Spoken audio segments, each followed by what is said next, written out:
ครั้งแรกที่เฮาได้พบกันเจ้านั้นยังไม่ค่อยหวั่นไหวและใจดวงนี้มันเริ่มจะละลายเจ้านั้นคือคนในฝันที่เฮาได้อยู่ด้วยกันอยากให้ความฝันของคอยได้เป็นจริงเจ้าคือผู้หญิงที่คอยนั้นตามหาเจ้าบ่แม่นมนุษย์แต่เจ้าคือนางฟ้าคอยสิเฮ็ดจังใดให้เจ้านั้นหันมาคบกับคอยได้บอกคอยเป็นคนธรรมดาถ้าว่าเจ้าตกลงมันคงสิดีต่อใจเพราะว่าคอยคนนี้ยังบ่ทันหนีภัยเลยอยากบอกให้เจ้านั้นรู้เอาไว้คือเฮาเป็นแฟนกันเนาะนี่คือคำขอของลูกผู้ชายคอยจะโอบกอดเธอไว้ด้วยหัวใจ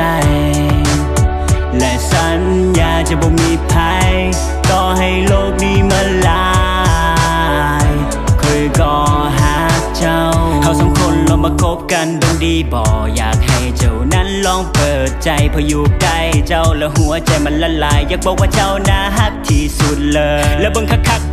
แล้วเป็นตาฮักตาแพงผู้สาวแก้มแดงเฮ้ยเป็นตาฮักอีหลีถ้าได้จะเป็นแฟนแล้วคอยจะเอิ้นฮันนี่ละสัญญาว่าจะมีเจ้าคนเดียวเด้อเบเบ้เขาว่าพันลำยังคู่กับนางสีดา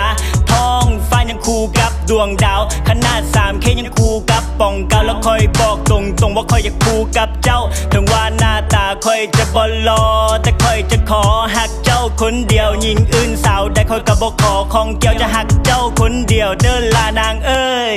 บอกเคยเจอฮักไผพออยู่ใกล้เจ้าแล้วมันดีต่อใจอยากให้เฮามาลองคบกันจากนี้จนวันสุดท้ายก็จะฮักเจ้าไปส่วนนิรันดร์เฮามาเป็นแฟนกันจะได้บ่คือเฮาเป็นแฟนกันเนาะนี่คือคำขอของลูกผู้ชายคอยจะโอบกอดเธอไว้ด้วยหัวใจและสัญญาจะบ่มีภัยต่อให้โลกนี้มันลายคอยก็หา